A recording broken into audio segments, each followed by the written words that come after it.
विभाग राजस्थान सरकार द्वारा जनहित में जारी।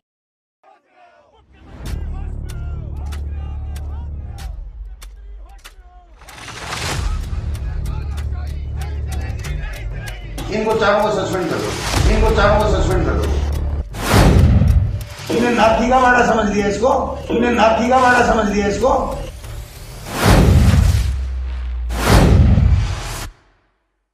नमस्कार, मैं आपके साथ हर्ष चौधरी। तारीख पर तारीख, ये डायलॉग आते ही अभिनेता सनी देओल की दामिनी फिल्म का चलचित्र मन मस्तिष्क में घूमने लगता है और अंतर्मन में चोट करता है कि हमारी कैसी कानून व्यवस्था है जो एक अबला को न्याय के बदले तारीख पर तारीख दे देती है, लेकिन दूसरे पल हमें याद आता है कि ये तो महज एक फिल्मी दुनिया है। ऐसा वास्तविकता में थोड़ी ना हो सकता है। यदि आप भी ऐसा सोचते हैं तो सावधान हो जाएं, क्योंकि सूबे की गहलोत सल्तनत में भी कुछ ऐसा ही हो रहा है। जनता ने शिक्षा मंत्री को वोट देकर संपूर्ण राजस्थान का शिक्षा मंत्री बनाया था, लेकिन ये महोदय अपनी वोट बैंक के चक्कर में महज अपनी विधानसभा लक्ष्मणगढ़ के शिक्षा मंत्री बनकर रह गए हैं। बाकी राजस्थान के लोगों को मिलती है तो केवल तारीख पर तारीख। देखिए हमारी ये खास रिपोर्ट। इनको चारों को सस्पेंड कर दो, इनको चारों को सस्पेंड कर दो। तुमने नाथी का वाड़ा समझ लिया इसको, तुमने नाथी का वाड़ा समझ लिया इसको।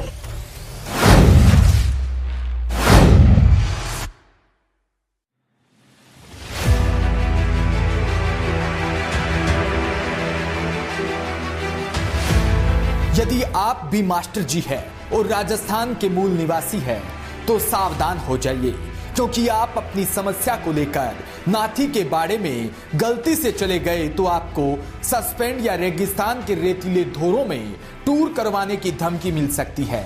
चौंकिए मत, ये निःशुल्क टूर की सुविधा केवल राजस्थान के मास्टरों के लिए है और केवल उन मास्टर साहब के लिए जो शिक्षा मंत्री के पास अपनी समस्या लेकर जाता है।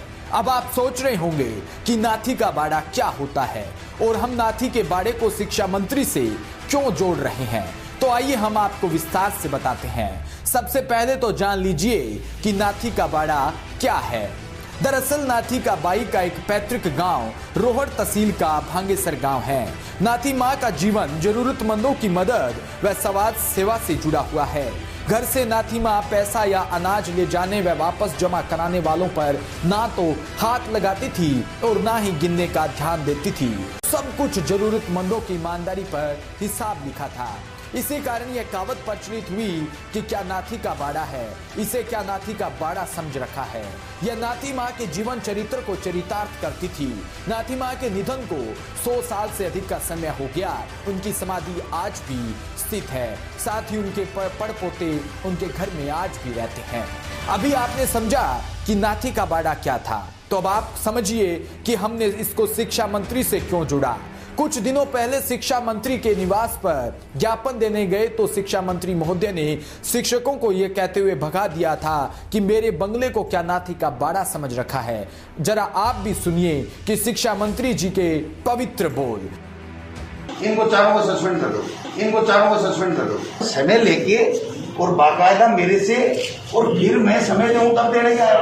तुमने नाथी का वाड़ा समझ लिया इसको, तुमने नाथी का वाड़ा समझ लिया इसको, तुमने नाथी का वाड़ा समझ लिया इसको। तो अभी आपने सुना कि शिक्षा मंत्री के बेबाक बोल। अब हम आपको बताने जा रहे हैं कि कैसे मंत्री महोदय ने शिक्षकों को अपने रुतबे के चलते के बाद एक तरकिलह पर तारीख मिलती जा रही है, लेकिन माननीय मंत्री महोदय के सर पर जूं तक नहीं रेंग रही। एकीकृत शिक्षक महासंघ ने अनेकों बार शिक्षकों की मांग को लेकर धरना प्रदर्शन किया, लेकिन आज तक कोई समाधान नहीं निकला है। देखिए ये रिपोर्ट।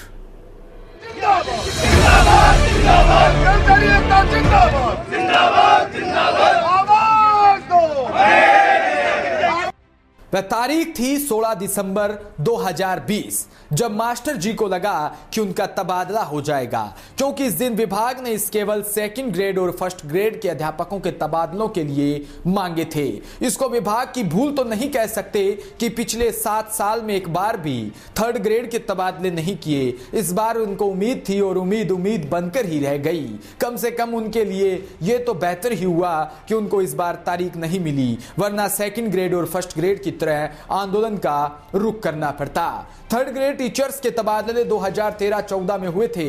इसके बाद आज तक इनकी विभाग ने कोई संभाल नहीं ली। 6 जनवरी 2021 को एकीकृत शिक्षक महासंघ मंत्री महोदय से मिले तो लक्ष्मणगढ़ के मंत्री, माफ करना राजस्थान के मंत्री ने 25 जनवरी को तबादला सूची जारी करने का आश्वासन दिया था। इसके बाद तबादला सूची तो जारी हुई, लेकिन केवल लक्ष्मणगढ़ विधानसभा के 250 शिक्षकों की सूची जारी हुई। केवल लक्ष्मणगढ़ पर फोकस करने के कारण नाराज शिक्षकों ने महासंघ के नेतृत्व में 9 जनवरी को एक बार फिर से मंत्री जी से मुलाकात की, लेकिन इस बार भी महज मुलाकात ही बनकर रह गई। तो शिक्षकों ने दादरवाल के नेतृत्व में शहीद स्मारक पर 12 और 13 जनवरी को धरना भी दिया। राजस्थान में पंचायती राज के चुनाव का माहौल था, ऐसे में सरकार अपने खिलाफ माहौल बनाना नहीं था। इस माहौल में मंत्री जी एक बार फिर से लॉलीपॉप थमा दिया और चुनाव के बाद सूची जारी करने का बोलकर अपना पल्ला भी झाड़ दिया। शिक्षक परेशान थे और शिक्षकों के माए बाप मंत्री जी अपने रुतबे में मशगूल थे। वो तारीख थी 31 जनवरी की, जब चुनाव खत्म हो गए थे और एक बार फिर से तबादलों की उम्मीद लेकर मास्टर जी मंत्री जी के दरबार में हाजिर हुए। लेकिन इस बार भी उम्मीद ही बनकर रह गई और एक बार फिर से मास्टर जी को लॉलीपॉप मिल गया। क्या जरूरत पड़ गई सीएल की? डेपुटेशन देने के लिए सीएल की जरूरत पड़ गई? कितने लोग आए हो आप? नहीं, ये क्या कर रहे हो आप? ज्ञापन ही तो दे रहे हो। तो ज्ञापन के लिए आप छुट्टी लेके आ गए, यहाँ मेरे घर पे छुट्टी लेके आ गए। इन 5 को सस्पेंड कर दो। निलंबित करो इन 5। क्या क्या नाम है तुम्हारा, बोलो।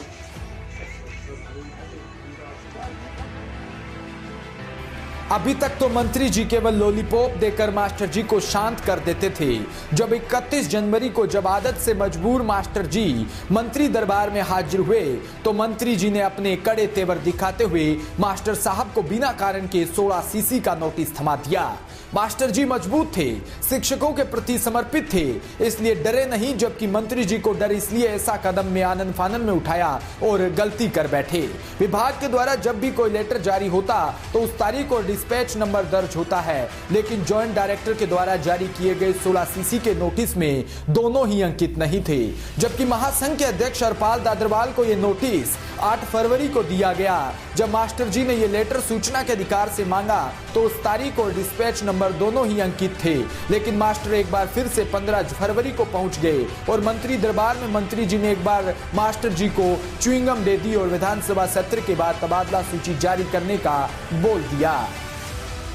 तो अभी मास्टर जी की मंत्री जी से मिले हुए 3 दिन ही हुए थे कि मंत्री जी मास्टर जी के इस तारीख पर तारीख वाले क्रिकेट मैच में मंत्री जी ने मास्टर जी के बाउंसर दे मारा और 18 फरवरी को 16 सीसी के नोटिस का जवाब लिए बिना ही निलंबित कर बीकानेर मुख्यालय लगा दिया गया। लेकिन यह बाउंसर मंत्री जी पर ही भारी पड़ गया।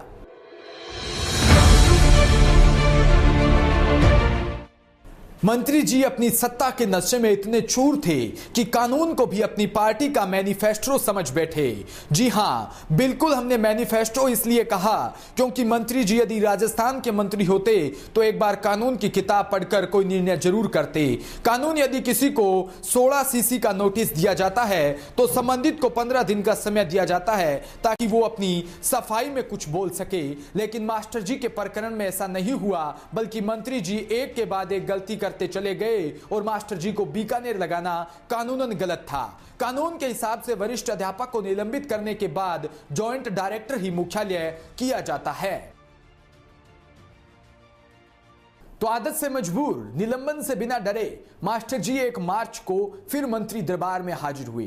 तो घबराए मंत्री जी तो नहीं मिले, लेकिन मुख्यमंत्री को एसडी देवाराम सैनी से मुलाकात हुई। देवाराम सैनी ने 7 दिन में सूची जारी करने का आश्वासन भी दिया, लेकिन 7 दिन में भी कुछ भी नहीं हुआ, केवल उम्मीद बनी हुई थी। इसी उम्मीद पर 22 मार्च को अजय माकन से मिलने मास्टर जी पहुंचे तो मास्टर जी को नजरबंद कर दिया। 26 मार्च को जब मास्टर जी मंत्री जी से मिले तो मंत्री जी ने मास्टर जी को सेवा बर्खास्त करने की धमकी दे डाली। यह मिलने और धमकी देने का सिलसिला निरंतर चलने लगा। इस बीच शिक्षकों ने विधानसभा का घेराव भी किया, जिसमें मंत्री जी गुरुजी को खाकी के हाथों बीच सड़क पर पिटवा दिया।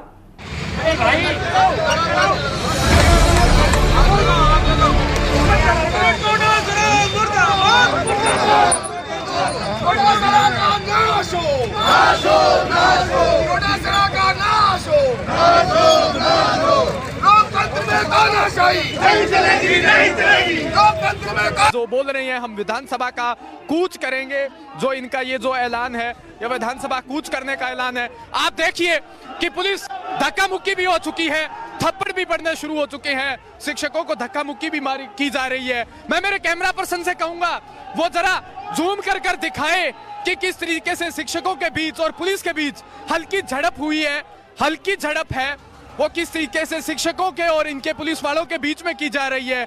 आप गौर से देखिए, ये सिर्फ और सिर्फ एक्सक्लूसिव तस्वीरें हैं जो हम आपको दिखा रहे हैं। आप देख सकते हैं कि पुलिस और शिक्षकों के बीच में विधानसभा कूच करने की तैयारी को लेकर जो हड़प हुई है, झड़प हो रही है, धक्का मुक्की भी हो रही है। हरपाल दादरवाल भी खुद वहां मौजूद है, जो इनका इस प्रदर्शन में मेन अगुवाई कर रहे हैं। मैं मेरे कैमरा पर्सन से कहूंगा जरा इस साइड से आए और यहां से भी दिखाए कि किस तरीके से यहां पर पूरी चौक चाबंद व्यवस्था की गई है, पुलिस फोर्स भी तैनात है। देखने की बात होगी कि ये शिक्षक है जो विधानसभा की तरफ कूच कर पाते हैं या नहीं कर पाते हैं, वो तो आगे आने वाला वक्त बताएगा। थोड़ी देर का इंतजार है। ये यहां पर आप देखिए कि किस तरीके से शिक्षक अपनी जिद पर अड़े हैं।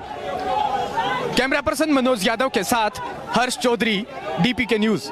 समाज में नशा कई प्रकार का है, हर नशा अपने आप में बहुत खास होता है। जैसे कि देश को सुधारने का नशा, आज हर कोई देश को सुधारने की बात करता है, जैसे वह देश सुधारने के लिए पैदा हुआ है मगर खुद सुधरने को तैयार नहीं। यह सच है कि दुनिया का सबसे बड़ा नशा सत्ता में होता है। सत्ता मद के नशे के सभी आगे बेकार है, क्योंकि सत्ता का नशा की बात ही कुछ निराली है। हवा में थोड़ा सा सत्ता का गंध आते ही अपना असर दिखाना शुरू कर देती है। पुरानी कहावत भी है कि कनक कनकते 100 गुनी मादकता अधिकाए, या खावे बुराए जग वो पावे बुराए। डीपीके न्यूज के लिए वीर सिंह यादव की रिपोर्ट। तो सत्ता का नशा चट कर जाता है अधिकांश नेताओं का जमीर, सो उनको दिखाई नहीं पड़ती धरातल की वास्तविक तस्वीर। जनता भी उनकी हाँ हुजूरी में मशरूफ नजर आती है। सच कहने और सवाल पूछने की बजाय परिक्रमा लगाती है। इनको चारों को सस्पेंड कर दो, इनको चारों को सस्पेंड कर दो। तुमने नाथी का वाड़ा समझ लिया इसको, तुमने नाथी का वाड़ा समझ लिया इसको।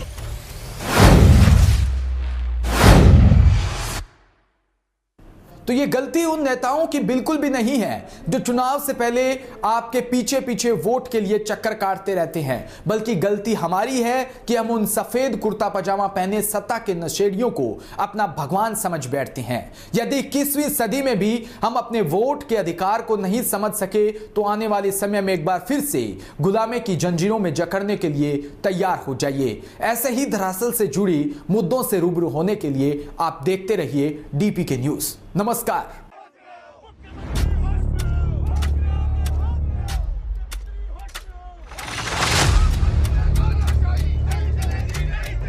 इनको चारों को सस्पेंड कर दो, इनको चारों को सस्पेंड कर दो। तुमने नाथी का वाड़ा समझ लिया इसको, तुमने नाथी का वाड़ा समझ लिया इसको।